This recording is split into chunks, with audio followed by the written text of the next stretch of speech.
Do you know the tale of how Thor's mighty hammer Mjolnir came into being? Picture this. Loki, the cunning trickster, with mischief dancing in his eyes, stood before the dwarves Brokkr and Sindri.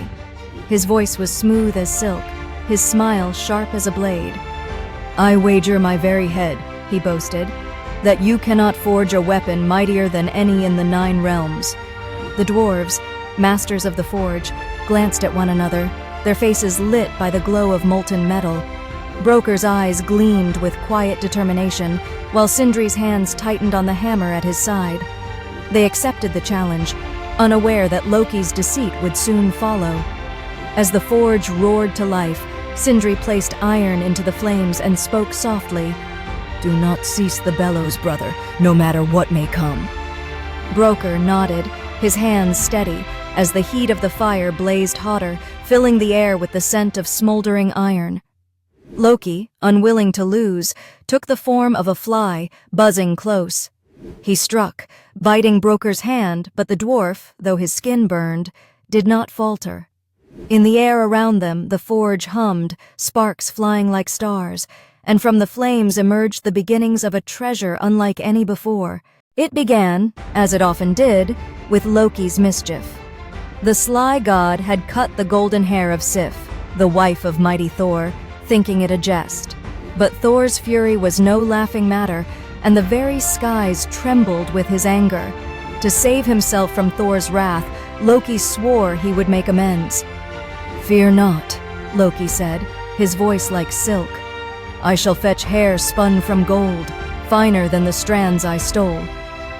And so, he journeyed to the land of the dwarves, whose hands crafted wonders beyond mortal imagining.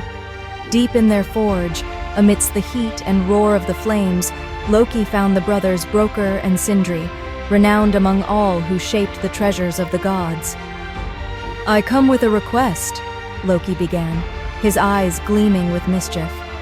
"Forge for me golden hair for Sif, but also treasures so fine that even the gods shall marvel." The brothers, proud of their craft, agreed, but Loki, ever the trickster, could not leave without turning the task into a wager. He leaned closer, his voice dripping with challenge.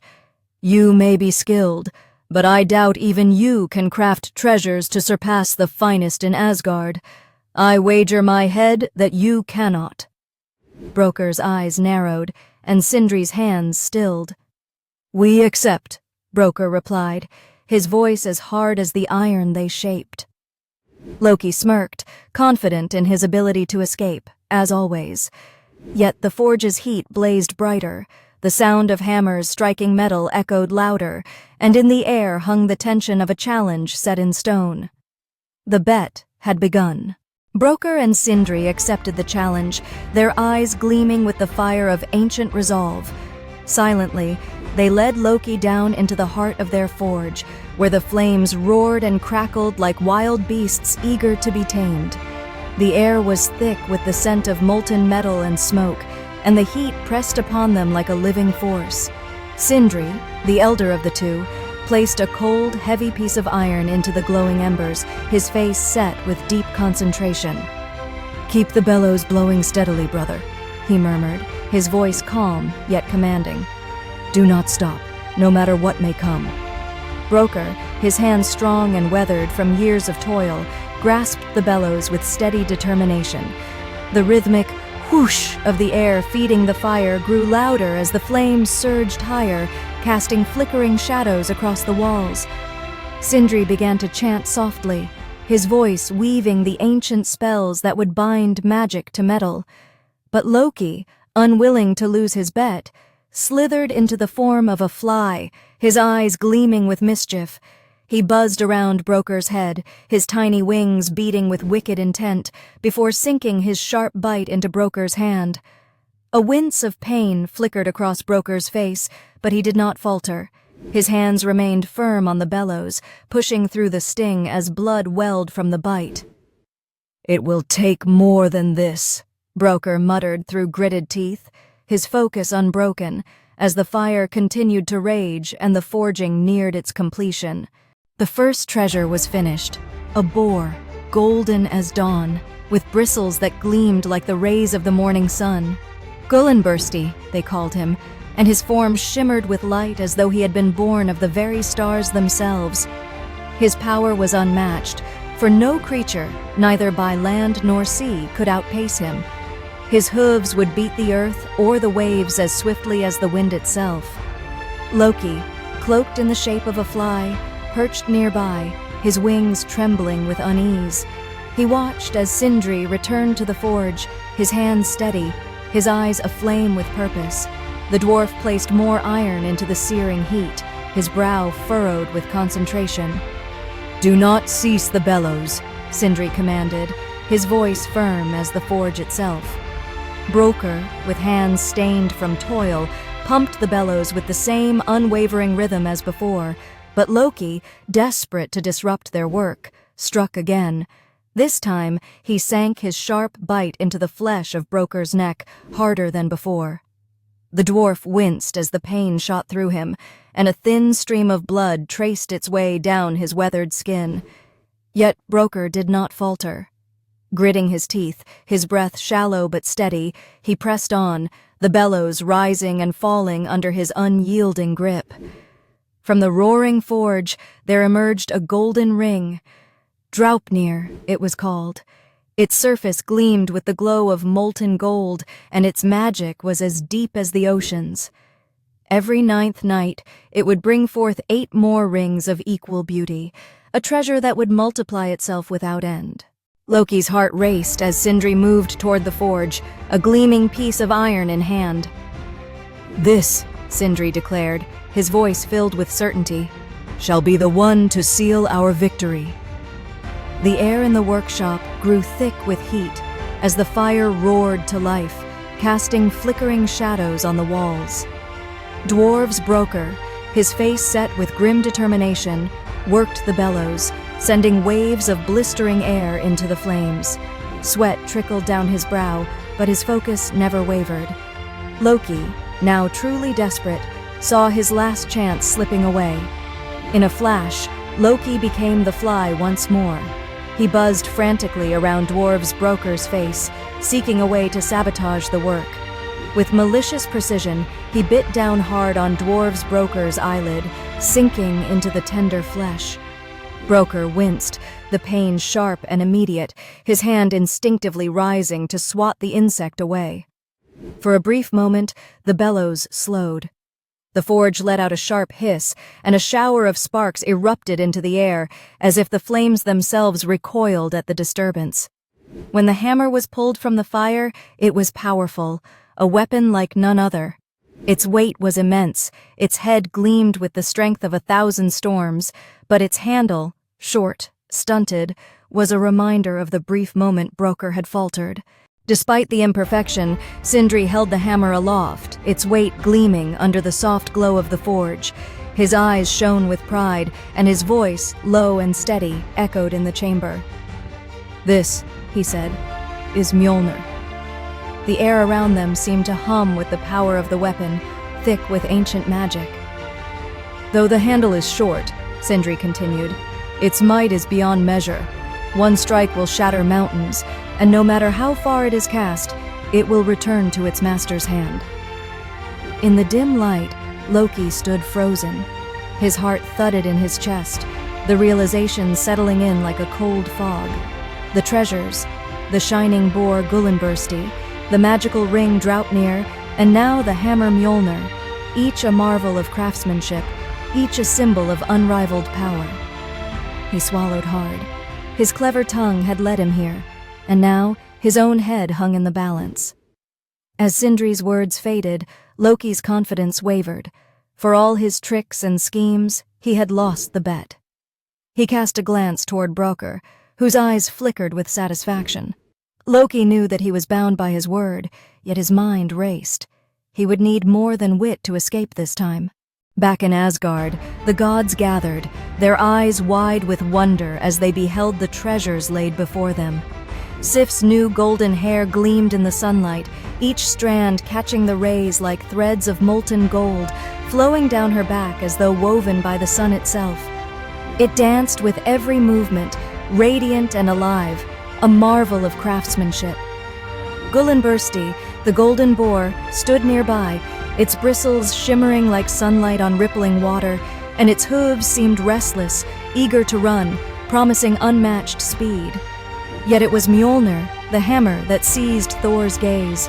The air seemed to hum with power as he wrapped his hand around the short handle, feeling the cool iron pulse with strength. Slowly, he lifted it, the weight reassuring in his mighty grip. The other gods watched in silence as Thor's grin stretched wide, thunder rumbling in the distance as if the skies themselves bowed to the weapon's presence. "With this," Thor's voice boomed, shaking the very halls of Asgard, "I shall guard our realm from any foe." In the shadow of the mighty god, Loki stood. His usual smirk had faded, his face drained of color as the reality of his failed trick weighed heavily upon him. He could feel the eyes of the gods upon him, but he remained silent, the stitch of his own deceit now binding his tongue. Brokkr and Sindri stood tall before the assembly of gods, their faces stern, eyes gleaming with the justice they sought. "We have come to claim what is ours," Brokkr said, his voice low and steady, cutting through the murmur of the hall. "Loki's head is the prize." Loki, ever the trickster, flashed a sly grin and took a step forward. "Aye, you may take my head," he said, his tone smooth as silk.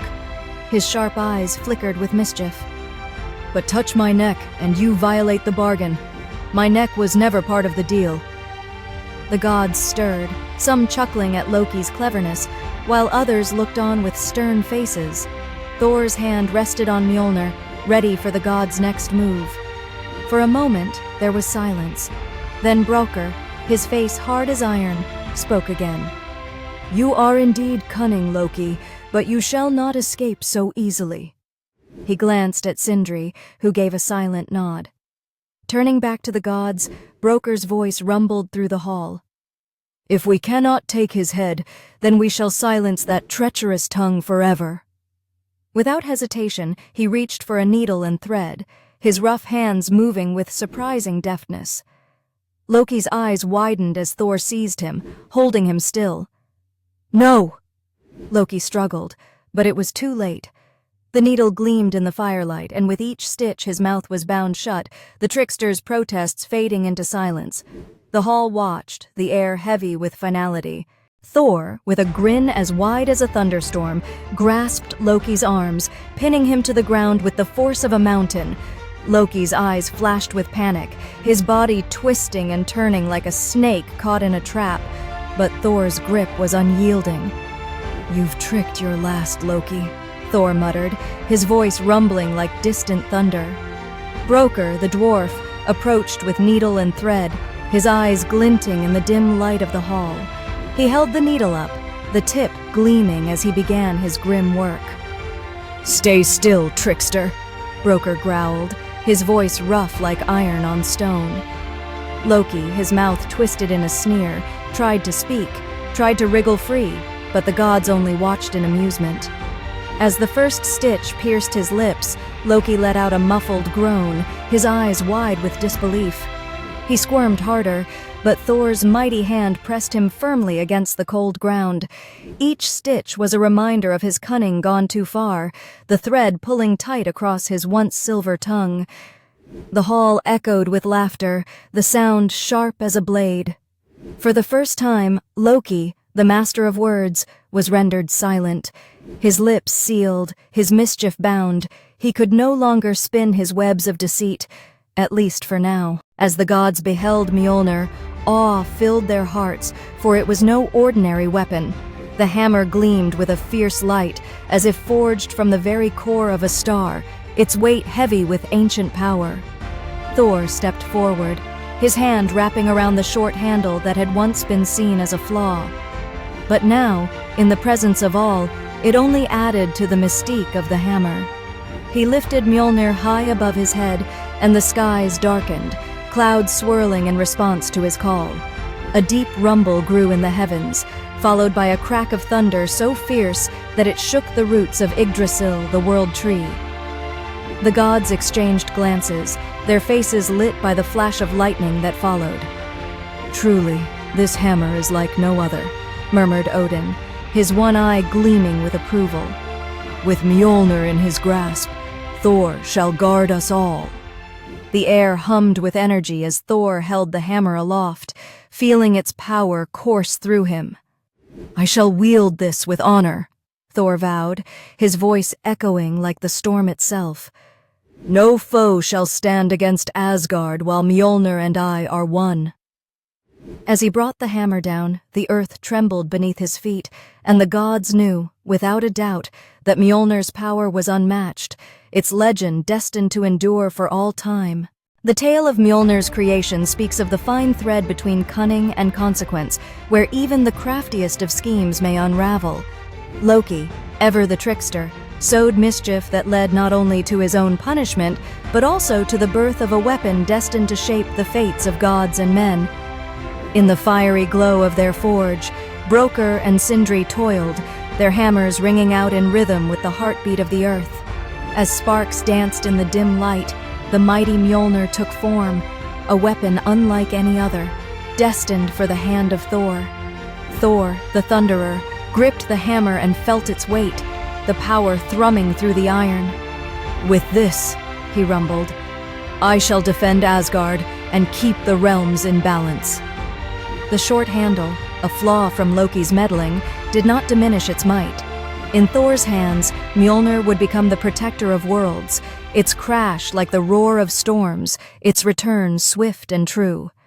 And so, from a reckless wager born of pride, emerged Mjolnir, a symbol of justice, strength, and the enduring legacy of the gods.